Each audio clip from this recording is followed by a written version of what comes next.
আপনি ধরেন টাকার জন্য ভালোবাসা এত বেশি আপনার, আপনি দিন ইমানের কোনো গুরুত্ব দেন না, আপনি কিন্তু টাকার ইবাদত করেন। প্রমাণ রাসূল হাদিস। রাসূলুল্লাহ সাল্লাল্লাহু আলাইহি ওয়াসাল্লাম বলেছেন, তারিস আব্দুদ দিনার, তারিস আব্দুদ দিরহাম, তারিস আব্দুল খামিসাহ, তারিস আব্দুল খামিলা। রাসূল বলেছেন, ধ্বংস হোক দিনারের দাস, ধ্বংস হোক দিরহামের দাস। দিনার দিরহামের দাস কেমনে হইতে পারে? একটু চিন্তা করেন তো। কেউ কি দিনার দিরহামের রুকু করে, সিজদা করে, কি করে? অন্তরের মধ্যে এত ভালোবাসা পোষণ করে যে প্রয়োজনে দুনিয়ার যত অপমান সহ্য করতে রাজি আছে, টাকা দরকার। আল্লাহর খুশি হোক বেজার হোক তার কিছু যায় আসে না, টাকা দরকার। এই ব্যক্তি টাকার ইবাদত করে, এই ব্যক্তি টাকার ইবাদত করে, বুঝছেন তো? অনেকে আছে চাকরির ইবাদত করে, চাকরি আমার দরকার, হালাল হোক হারাম হোক, চাকরির ইবাদত করতেছে। অনেকে আছে ফুটবলের ইবাদত করে, অনেকে আছে ক্রিকেটের ইবাদত করে, অনেকে আছে স্ত্রীর ইবাদত করে, অনেকে স্বামীর ইবাদত করে। যখন আল্লাহর ভালোবাসাচ্ছে অন্য কোনো ভালোবাসা বেড়ে যাবে। যখন আল্লাহর বিনয়, আল্লাহর কাছে যে বিনয় হওয়া দরকার এটা অন্য কাউকে দিয়ে দিবে, তখন সেটা ইবাদতে পরিণত হয়ে যায়। এটা হচ্ছে কি দিয়ে ইবাদত করতে হবে? আল্লাহর ইবাদত করতে হবে কি দিয়ে? তাহলে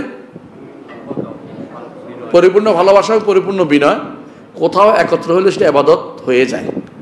তাহলে আরেকটা জিনিস আছে, কিভাবে করতে, এটা হলো কিভাবে, কি দিয়ে করতে হবে, এটা হলো আসতেছে। এটা কি? এটা হচ্ছে আল্লাহ যা পছন্দ করেন। ইবনে তাইমিয়া যে সংজ্ঞা দিছে, এটাও ইবনে তাইমিয়ার সংজ্ঞা, দুটো একসাথ করতে হবে। আল্লাহ যা পছন্দ করে এবং যা ভালোবাসেন, আল্লাহ যা পছন্দ করেন এবং যা ভালোবাসেন এমন কিছু, সেটা প্রকাশ্য হোক অপ্রকাশ্য হোক, কথা হোক কাজ হোক, এটা একমাত্র আল্লাহর জন্য নির্ধারণ করার নাম হচ্ছে আল্লাহর ইবাদত করা। অন্য কিছু জন্য করলেও অন্য কাছে ইবাদত হবে। যেমন আল্লাহ পছন্দ করেন রুকু করা, আল্লাহ পছন্দ করেন সিজদা করা, আল্লাহ পছন্দ করেন আল্লাহর জন্য আল্লাহর জন্য জবে করা। কারণ আপনি যদি কোনো কবরওয়ালাকে খুশি করার জন্য একটা টাকা দিলেন, অথবা কবরওয়ালার ভয়ে একটা টাকা দিলেন, কি নইলে গাড়ি উল্টে দিবে। রেল কিন্তু উল্টে না, শুধু গাড়ি উল্টে। এবং কবরওয়ালা শুধু পারে না, তো শুধু রেল উল্টাতে পারে না, গাড়িটা উল্টে দেয়। অথচ আপনাদের এখানে মাঝে মধ্যে রেল উল্টে দেয়, আমার বলা যায় না। এই যে কবরওয়ালার ভয়ে যে আপনি একটা টাকা দিচ্ছেন, এটা কিন্তু ইবাদত হয়েছে। কারণ আল্লাহকে ভয় করা ইবাদত না, আল্লাহ পছন্দ করেন না, অন্তরের জিনিস না। এটা কি কথা না, আবার কাজ। এই যে টাকাটা দিচ্ছেন, এটা আবার কি চাইছেন, কথা।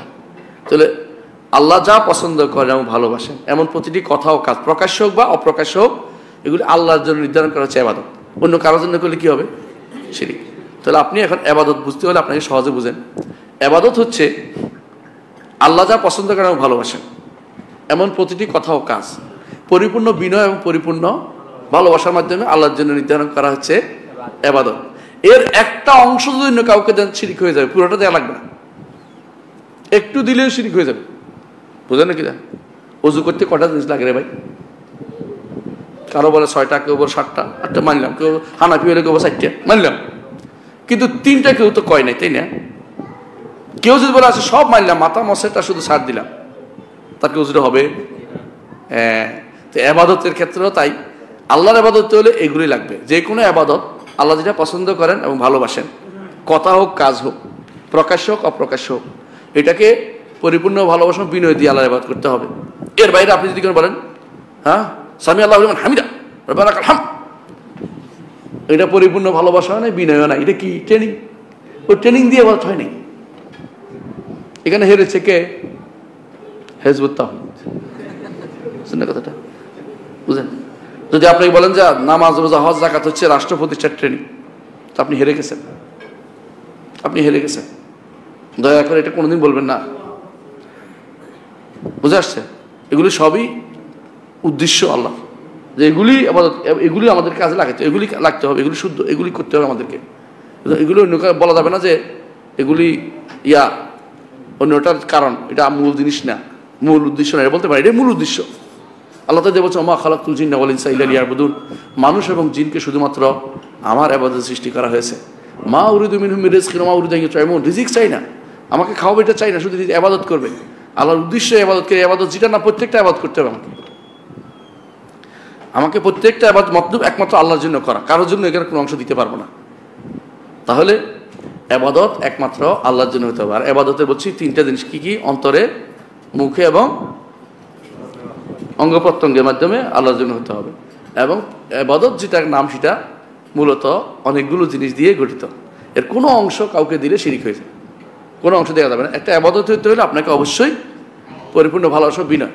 এর পরিপূর্ণ ভালোবাসা বিনয় না থাকলে এটা হয় রিয়া হবে, লোক দেখানো হবে, দুনিয়ার উদ্দেশ্য হাসিল হবে, দুনিয়ার জন্য হবে, বুঝে আসছে? অথবা বেদাত হবে, নিজের বানানো পদ্ধতি হবে। যেই পদ্ধতি হলে আল্লাহর জন্য হতে হবে, সেই যে পদ্ধতি আল্লাহর জন্য হয় সেই পদ্ধতিতে শুধু ইবাদত হবে, বাকিগুলো ইবাদত হবে না। তাহলে আপনি আল্লাহর উপর ঈমান আনতে হলে এই জিনিসগুলো সবগুলোই লাগবে। এখন বলেন যে সাহাবায়ে কেরামকে এগুলি করতেন, হ্যাঁ এগুলি না হলে কেমন হইতো? ওনাদের এই জন্য তারা রিয়া থেকে নিষেধ করতেন, এরা মানুষ লোক দেখানো নিষেধ করতেন, এরা আল্লাহ ছাড়া কাউকে ভয় করতে নিষেধ করতেন। আল্লাহ কোরআন বারবার বলছেন ফালা তাখাফুন ওয়া খাফুন ইন কুনতুম মুমিনিন, একমাত্র কাউকে ভয় করো না, আমাকে ভয় করো। আর আমাদের যত ভয় কার জন্য? আল্লাহর জন্য তো আমাদের আছেই আলহামদুলিল্লাহ। আমাদের দেশের অনেক মানুষ কিসে ভয় করে? অনেক মানুষ ভালোবাসা শাহজালালের কাছে। এই যে এত মানুষগুলি আসে, গাড়ি গাড়ি ভর্তি আপনাদের কাছে আসে, কুমারপাড়া আপনাদের কাছেই না? ওইটা তো কাছেই, বেশি দূরে না। আমি একদিন দেখছিলাম গাড়ির লাইন এখানে পর্যন্ত আসছে মনে হয়। এরা কি সব কিছু না জিয়ারত করতে আসছে? আপনার কি মনে হয় এরা কবর জিয়ারত করতে আসছে? শুধু বরকত না,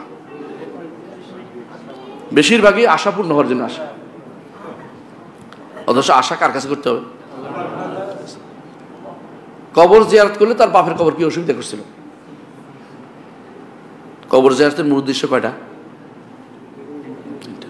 এক নম্বর হচ্ছে তুজাক্কিরুল আখিরা, হাদিসে আছে তুজাহিদু বিদ দুনিয়া, দুনিয়া বিমুখ করবে। হ্যাঁ, আরেকটা রয়েছে, এটা কি? হ্যাঁ, তাদের কাম মাগফিরাত কামনা। যদি আরেকটা বাড়াই তাহলে আরেকটা আছে, এটা হলো সুন্নত আদায় করা, সুন্নত আদায় করা। আচ্ছা বলেন তো, শাহজালাল মাগফিরাত কামনা আসছে ওরা? ওরা তো মনে করে ওনার কি ক্ষমা আছে, উনি তো সেরা, উনি তো জান্নাতি বসে দিছে মনে করতেছে। শাহজালাল জান্নাতি বলার সুযোগ আছে? আমরা তো জান্নাতি জাহান্নাম কোনটা বলছি না, কিন্তু বলতেছি জান্নাতি বলার তো সুযোগ নেই। জান্নাতি সুযোগ কারা বলতে পারে? শুধুমাত্র একমাত্র রাসূল যাদেরকে জান্নাতি বলছেন, বাইরে কাউকে জান্নাতি বলার সুযোগ নাই, আর কাউ জান্নাতি বলতে পারবেন না। তাহলে জান্নাতি আপনি চাইলেও কাউকে বলতে পারেন না, নিষিদ্ধ। জান্নাতি বলতে পারেন না, জাহান্নামীও বলতে পারবেন না, রাসূল কোরআন হাদিসে না আসতে পর্যন্ত। হ্যাঁ এমনি বলবেন যত কাফের সব জাহান্নামী, নির্ধারিত একটা ব্যক্তিকে জাহান্নামী বলতে পারবেন না। যদি এটা বলেন যে এই লোক যদি কোনো ঈমান না এনে মরে যায় তাহলে জাহান্নামী, এটা বলতে পারবেন। কিন্তু এই জাহান্নামী এটা বলতে পারবেন না, কারণ দলিল আপনার কাছে নাই। গায়েবের জিনিস, গায়েবের কথা কেউ বলতে পারে না। এখন তো গায়েবের কথা মাঝে মধ্যে অগ্রিম বলে, কি মাহাদি এর তারিখে এসে গেছে, এর তারিখে এসে যাবে, আর বাকি রয়েছে কদিন। এগুলো হচ্ছে গায়েবের কথা বলা। গায়েবের কথা বলা জায়েজ নেই, রাজুমাম বিল গায়েব, গায়েবের উপরে ডিল ছোড়া জায়েজ না এটা। তাহলে যারা এখানে আসে, এই লোকগুলো আসে, এদের কি কি দেয় আমরা দেখেন। এরা ওনার প্রতি ভক্তি ভালোবাসা দিচ্ছে, যদিও ভক্তি শব্দটা জায়েজ নেই, আল্লাহ ছাড়া কারোর জন্য বলা জায়েজ নেই। এই জন্য ভক্তিবাদ হয় না ইসলামে। ভক্তি কি বলে? আবেগ তাড়িত হয়ে কোনো ভালোবাসার আবেগ তাড়িত হয়ে না ভক্তিবাদ। ইসলামে ভক্তিবাদ নাই, ইসলামে ভক্তিবাদ নাই, বুঝছেন তো? ভক্তিবাদ একটা উদাহরণ দিই, বুঝেন তো কি বলছি? রাবে অবশ্যই বলছে, তারা বলে যে আল্লাহকে নিয়ে তোরা জান্নাতে যাচ্ছে, আমি আল্লাহকে নিয়ে জাহান্নামে চলে যাবো। এটা কিসের কথা? ভক্তিবাদীদের কথা। ভক্তিবাদ হিন্দুদের জিনিস। হ্যাঁ, ভগবানের ভক্ত হয়, আমাদের ভগবান নাই। আমরা কি করি? আল্লাহ এবং বান্দার মাঝে একটা রাখি, দূরত্ব রাখি। কি দূরত্বটা? সেটা স্রষ্টা সৃষ্টিতে লীন হয় না।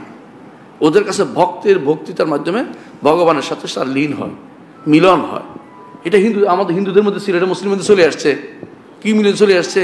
বেসাল দিবস, ওরস দিবস। তারা ওরস পালন করে। ওরস অর্থ কি জানেন? বিবাহ। এর অর্থ তারা আল্লাহকে, বন্দাকে আল্লাহর সাথে বিয়ে দিচ্ছে। আর মিলন বুঝেন তো? বেসাল অর্থ মিলন। বেসাল দিবস কয় না, কোথাও দেখবেন বেসাল দিবস লেখা আছে, বেসাল দিবস, অমুকের বেসাল দিবস, মানে ওই দিন মারা গেছিল। ইসরায়েলের সব তো সব পাঠায়, এটা নয়। কোথাও বেসাল দিবস পালন করে দেখবেন কোনো কবরের মধ্যে লেখা আছে বেসাল দিবস, মানে ওরা মনে করে এই দিন মিলন হয়েছে, মিলন। নাউজুবিল্লাহ। আবার কেউ কেউ খুশরুজ দিবস, আনন্দের দিন বানাইছে। এগুলি সবই হচ্ছে বিভ্রান্তি, হিন্দু ধর্ম থেকে ঢুকে আসছে। মুসলিমরা এটা কোনো করতে পারে না। স্রষ্টা এবং সৃষ্টির মধ্যে আমরা তাদাল্লুল করে না। তাদাল্লুল বুঝেন? তাদাল্লুল হচ্ছে এটা হচ্ছে আধিক্যতা করা। আধিক্যতা বুঝেন নাই? যে ছেলে বাপের উপরে বলতে পারে এটা না দিলে আমি মরে যাব, এটা না দিলে আমি এটা হবো, এই জাতীয় কাজ করা যায় না ইসলামে। আল্লাহকে শুধু চাইবেন, না দিলে কি হবে এটা বলেন না। কিছু মানুষ আছে আল্লাহ তোমাকে দিতে হবে, জোর করে বলছি, এক মোটা কাছে না এটা কইছে আল্লাহ জোর করে বলছি দিতে হবে, আল্লাহ এরপর দিছে। এগুলো শয়তানি করার জায়গা পায় না। আল্লাহ কিভাবে বলার কোনো অধিকার কারো আছে নাকি? কারো নাই। সুবহানাল্লাহ, কারো নাই। যদি কোনোদিন আল্লাহ কারো মুখ দিয়ে বের করে দেয়, তিনি ব্যবস্থাপনা করবেন। নিজে এটা প্রচার করতেছে, আমি বলছি হয়ে গেছে, এরা তো শয়তানি করছে তার। এটা এই জাতীয় জিনিসগুলো তারা আল্লাহর ইবাদত থেকে দূরে, আল্লাহকে চিনতে পারে নাই। মা কাদারুল্লাহ হাক্কা কাদরিহি, আল্লাহর সম্মান তারা যথার্থভাবে রাখতে পারেনি। আল্লাহর সম্মান যদি জানতো তাহলে এই সমস্ত কথাগুলি বলতো না। এরা যারা মনে করে যে আল্লাহ তাআলা সম্পর্কে আল্লাহ তাআলা তার সাথে এইটা করে দিদার হয়েছে, এইটা থেকে সবের মিথ্যা কথা বলে, বানোয়ার কথা বলে, মানুষকে ধোকা দেয়। শয়তান তাদেরকে ধোকা দিচ্ছে। কারণ শয়তান তো বলে না যে আল্লাহর সুরত এখতিয়ার করতে পারবে না। আল্লাহ মানে আল্লাহ তো সুরত, এটা আলাদা কথা। কিন্তু একটা সুরত ধরে এসে আল্লাহর কথা আল্লাহ দেখছি এটা বলতে পারবে, এটা তো বলে নাই। এরা তো করতে পারবে এরকম। বলা হয় তাকে আব্দুল কাদের জিলানী রহমতুল্লাহ আলাইহির কাছে শয়তান এসে বলা হয় তাকে, এটা বিখ্যাত কাহিনীটা, সত্যতা আল্লাহ জানে, বলতে আল্লাহ জানা কেউ জানে না, বিখ্যাত কাহিনী। তিনি আসে বলতেছে আব্দুল কাদের জিলানী তোমার ইবাদতে আমি এত খুশি হয়েছি, তোমার সাথে দেখা করতে চলে আসছি। আব্দুল কাদের জিলানী চিন্তা করলেন যে আরে শয়তান, আল্লাহ তো সৃষ্টির ভিতরে না, এ তো শয়তানি করতেছে। তো বলতো আউযুবিল্লাহি মিনাশ শাইতানির রাজিম, সঙ্গে সঙ্গে পালাই গেছে। এটা কেছে যে কেউ ধারণা করবে যে স্রষ্টা সৃষ্টির ভিতরে আসছে, আনাল হক বলছে, অথবা মাহফিল জুব্বাতে ইল্লাল্লাহ বলছে, জুব্বার ভিতরে আল্লাহ ছাড়া কেউ নাই বলছে, এগুলো সব পথভ্রষ্ট এবং সব কাফের, ইমানদার না। এগুলি কোনো দরদ দেওয়ার দরকার নেই। যে এগুলো দরদ দেখাবে সে ইমান নষ্ট করছে। আপনি এখানে দরদ দেখাবেন কার জন্য? দরকার আল্লাহর জন্য। আপনি নিজেকে যদি আল্লাহর জন্য, আল্লাহর ভালোবাসা যদি করে থাকেন, তো এইগুলোর কোনো রকম সামান্য দরদ থাকতে পারবে না। বুঝেন না কথাটা? যারা শিরিক করে, কুফর করে, তার দরদ থাকার অর্থ হচ্ছে মুহাম্মদ রাসূলুল্লাহ সাল্লাল্লাহু আলাইহি ওয়াসাল্লাম দিনের সাথে আপনি কোনো সামান্যতম মায়া মহব্বত আপনার থাকলো না। এই জায়গাতে কোনো শিরকের ব্যাপারে, কুফরের ব্যাপারে কোনো আপোষ আপনার থাকতে পারবে না।